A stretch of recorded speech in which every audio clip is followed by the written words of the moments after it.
IVM.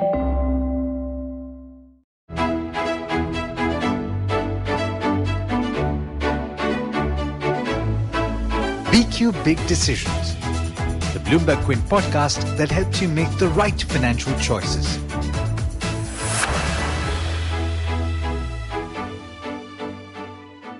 I read somewhere that 90% of parenting, especially in the early years, is just thinking about when you can lie down and close your eyes for more than a minute at a time.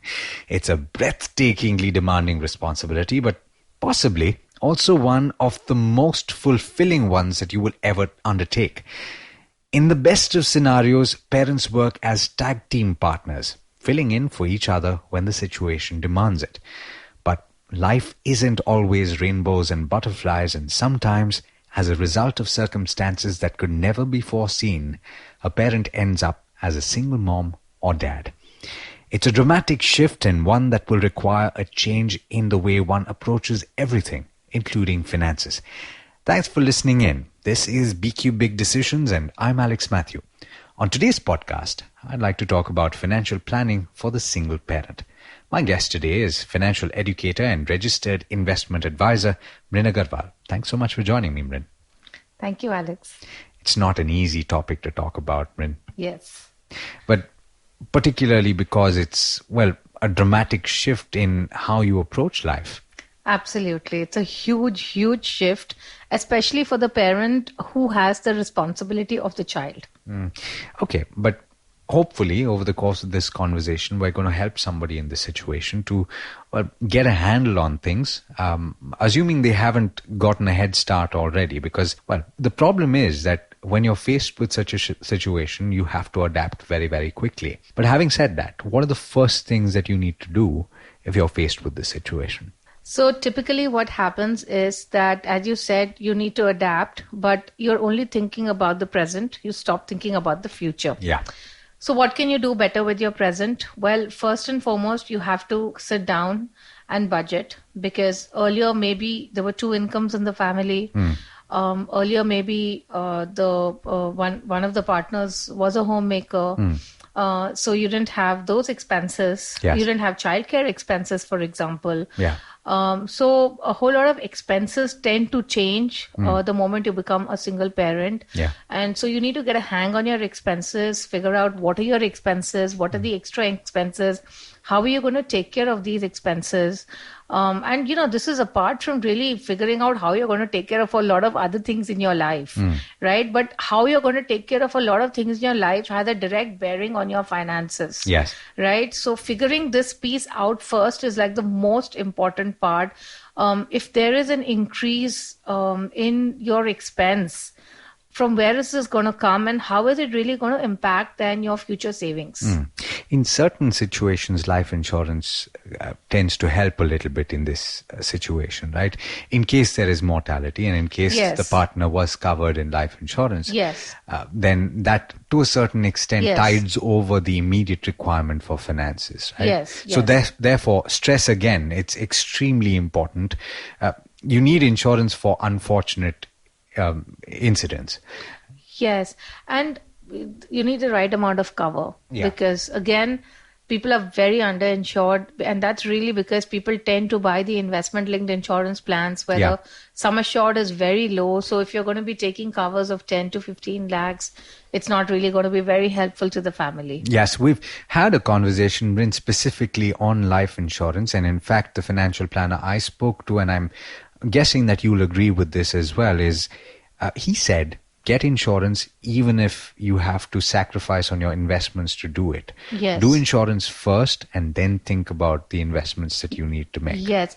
And in any case, term insurance is not that expensive. Yeah. And he stressed that perhaps term insurance is the best way to go. And I think a lot of financial planners agree with that. Yes.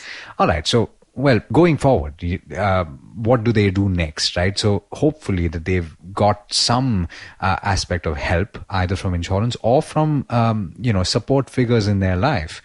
Because at this moment, family becomes extremely important. Yes. So how do they do it? Yeah, family does become your biggest support system.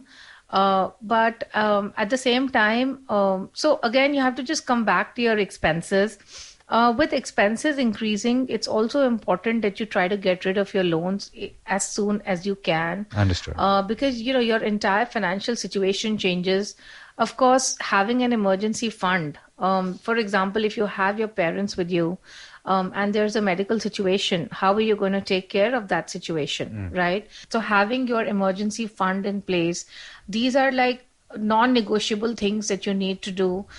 You might have to put a stop to some of your lifestyle spending for a while, and cut back on things like vacations and stuff like that. And you have to really talk to your children about it. If your children are with you, you'll have to. And if they're old enough to understand.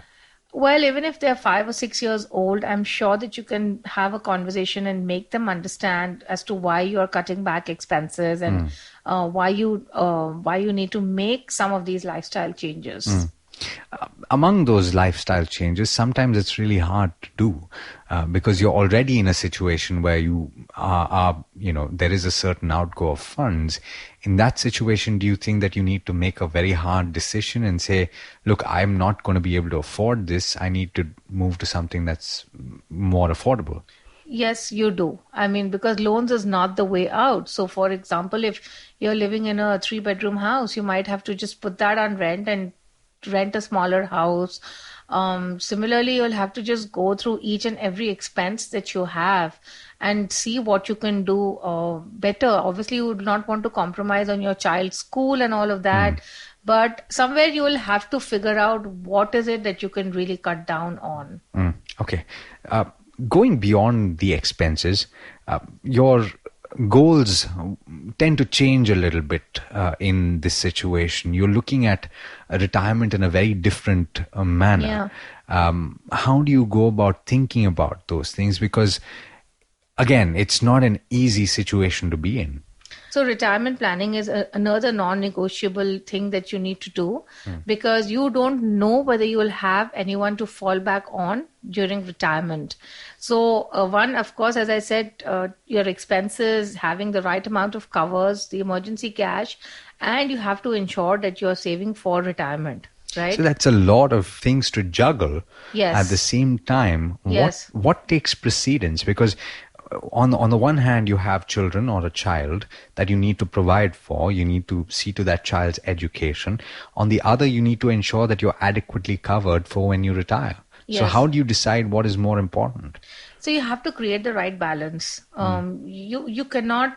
I have seen many cases where people really go overboard on children's education. Okay. Right. So they might be sending them to a fancy IB school.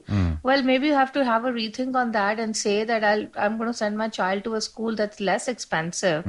That's one of. So it's really very hard decisions to take. Unfortunately, at a time when you're already dealing with a lot. But yes, you have to do this because you have to remember that you have to take care of yourself in the future. And I think one of the other things, Alex, is also, having your children in sync with you because, they need to understand what you're going through.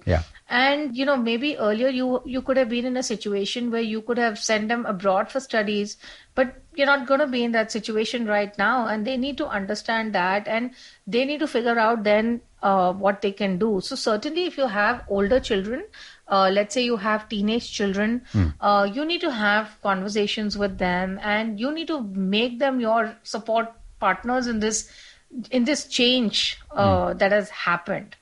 Something that perhaps won't occur at that moment or in the near term, because I think a defense mechanism is to focus on the absolute present. You have to also identify how to change your accounts and the nature of your accounts to account for the people who are in your life right now. Is your children then become part of everything that you're doing in terms of the wealth creation, in terms of inheritance, in terms of all of that.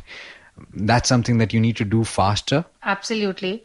As soon as you have a change in your situation, you should firstly change the account holding, the nominees as well.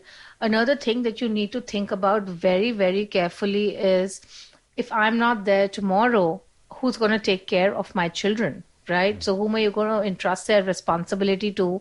whom are you going to entrust the responsibility of your money if the children are minors? These are other things that you really need to think about as well. Not just money, in terms Yes. of guardianship is also very important Yes. to do. All right, so this has been a short conversation, Mrin, but I think it's been a very insightful one, and hopefully it's one that has helped a lot of people out there. Hope so, Alex. I know it's a difficult situation to be in, and what it really needs is for you to be really tough and for you to really ride through this difficult phase. Have your support around you, which is your children and your other family members, and as I said, get your children to be your partners in this journey together. I must admit I was hesitant to pick up this topic. It's not the easiest topic to talk about, and I don't think a lot of people talk about it, which is why I ended up doing it. I'd like to thank you so much, Mrin, for being a part of this conversation. Thank you for having me, Alex. All right, that's all we have for you in this BQ Big Decisions podcast, but I'd like to leave you with a message. If you're in this situation and if you need help with your finances, do write to us on portfolio@bloombergquint.com and we'll get a financial expert to help you with your finances.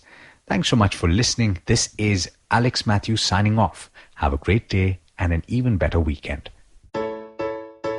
If you enjoyed Big Decisions, check out some other podcasts on the IVM Podcast Network. You can check out Paisa Vaisa, hosted by Anupam Gupta, Advertising is Dead, hosted by Varun Dugirala, the Ronnie Screwwala podcast, hosted by Ronnie Screwwala, or Cyrus Says, hosted by Cyrus Procha. These shows are available on the IVM Podcast website, app, or wherever you get your podcasts from. Are you constantly seeking happiness? Wondering how to make the most of every day? How not to let your inhibitions stop you from achieving your goals? It's now time to get your A game on. It's time to unlock your true potential. Tune in to the Empowering series with me, Zarina Poonawalla, to feel empowered in all genres of life. From behavioral skills to management skills, from health to relationships, from mental well-being to emotional well-being, and of course your finances. I've got you covered. With these tips and tricks from me, Zarina, and true life stories from my amazing guests, you're bound to bring your purest to the table. Tune in to the Empowering series with Zarina Poonawalla every Thursday on the IVM Podcast app, website, or wherever you listen to podcasts. Advertising is dead. Yep, you heard me right. Advertising is dead. We're all in the content business now. Let's not call it news, TV, radio, etc., etc. It's all content, and we're in the middle of this weirdly exciting phase where all the borders and lines that have been drawn over decades has been swept away by this lovely thing called the internet. We're a show where we don't dwell on just the stuff that is now, but rather the wider stuff about advertising, media, content, and the whole goddamn circus surrounding it. Tune in every Tuesday for our weekly unboxing of the mystery box we used to call advertising. I'm Varun Dugirala, co-founder and content chief at The Glitch, and this is my new podcast, Advertising is Dead.